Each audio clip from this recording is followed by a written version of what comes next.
Monsieur le ministre du Travail, de l'Emploi, chargé des relations avec les institutions,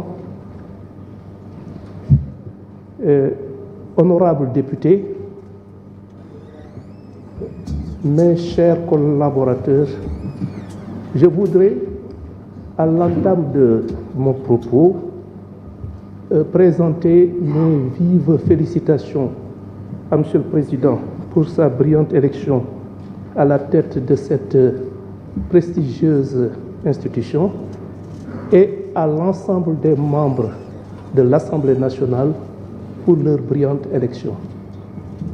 Que le bon Dieu vous inspire dans vos travaux, d'autant que je ne doute absolument pas du bien fondé et de l'honorabilité des préoccupations qui sont les vôtres. J'ai aujourd'hui le privilège, et c'est la deuxième fois, de devoir défendre les deux projets de loi portant révision de la Constitution et suppression du Conseil économique, social et environnemental et du Haut Conseil des collectivités territoriales.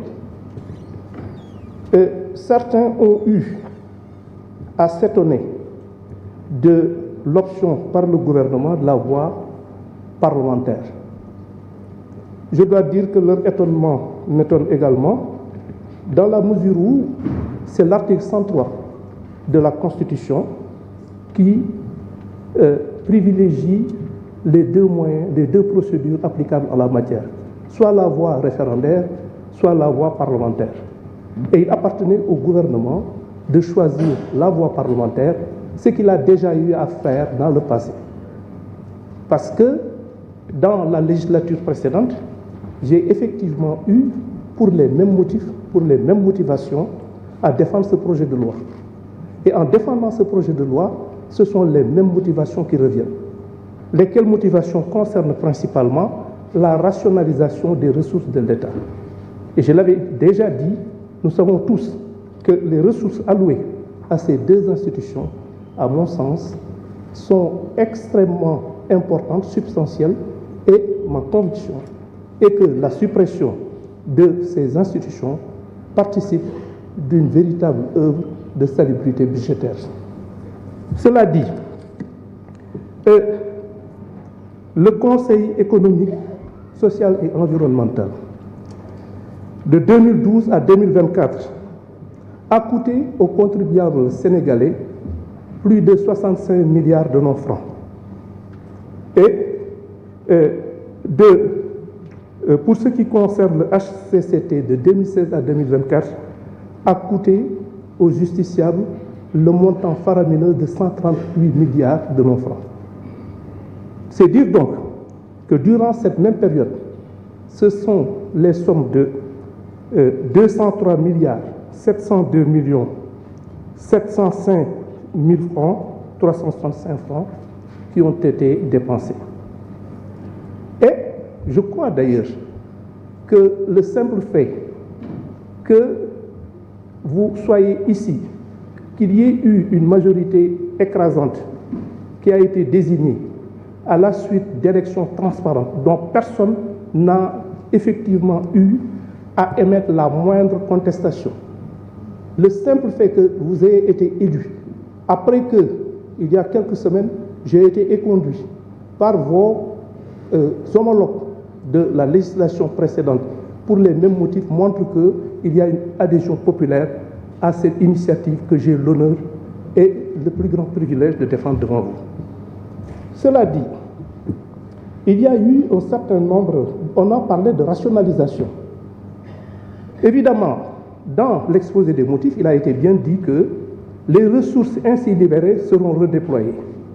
Et la couleur a déjà été donnée dans le cadre du renforcement du nombre d'enseignants pour une meilleure prise en compte de notre éducation nationale, de l'éducation nationale, de l'éducation de nos enfants. Et il est vrai qu'ici, les secteurs qui pourraient bénéficier des retombées financières, des sommes colossales ainsi libérées, sont multiples et il appartiendra au gouvernement de les identifier et d'y affecter les ressources ainsi libérées.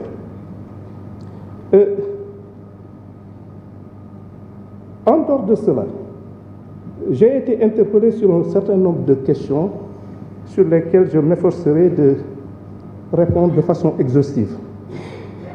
Il a été question beaucoup de l'administration pénitentiaire, des conditions de détention, des problèmes de prison. Actuellement, ce que je peux vous dire, c'est qu'il y a un projet de construction de 9 prisons. J'ai l'habitude de le dire en tant que militant des droits de l'homme, que quand une société qui se veut démocratique se permet d'envoyer certains d'entre ses membres pour des raisons tout à fait justifiées en prison, je crois que la moindre de ses responsabilités est justement de devoir organiser des conditions décentes pour les accueillir dans un environnement qui préserve leur dignité.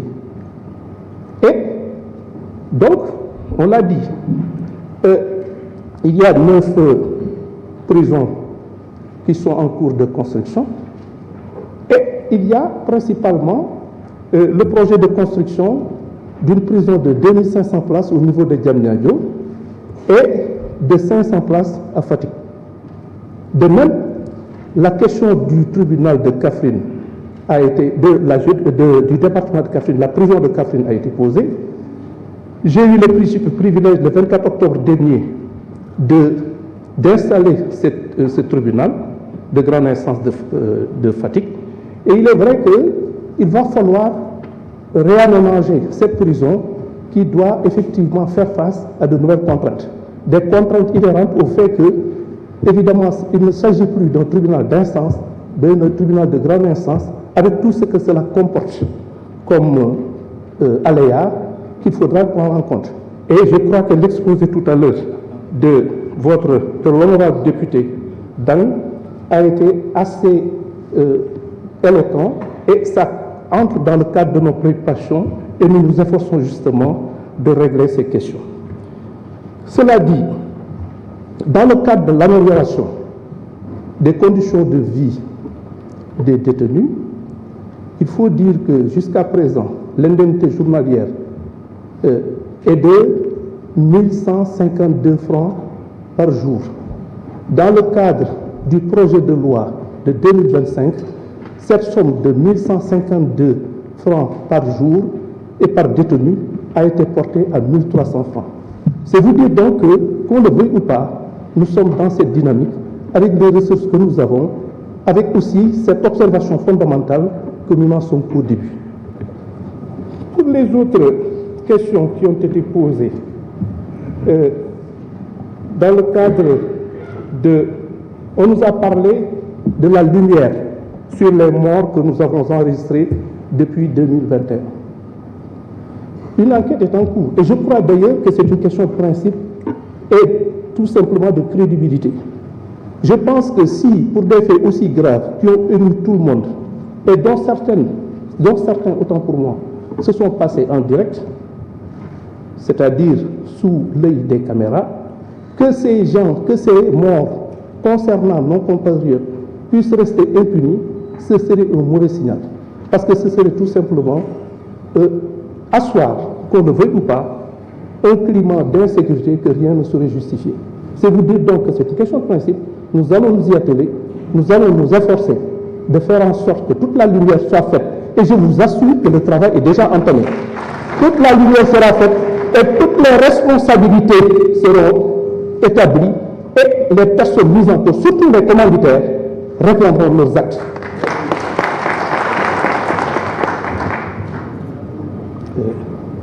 C'est vrai que beaucoup de questions ont été posées sur des procédures en cours, dont également l'affaire concernant Didier Badji et l'autre, ce qui veut dire que Fulbert Sambou, excusez-moi, Fulbert Sambou, cette affaire est en cours d'instruction.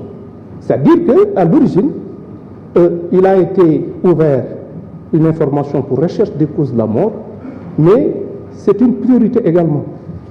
C'est une question prioritaire. Il va falloir déterminer les conditions dans lesquelles ces honorables gendarmes ont disparu et faire montre de la même détermination pour que les commanditaires et les exécutants de cette ignoble besogne puissent répondre leurs actes de la façon la plus rigoureuse.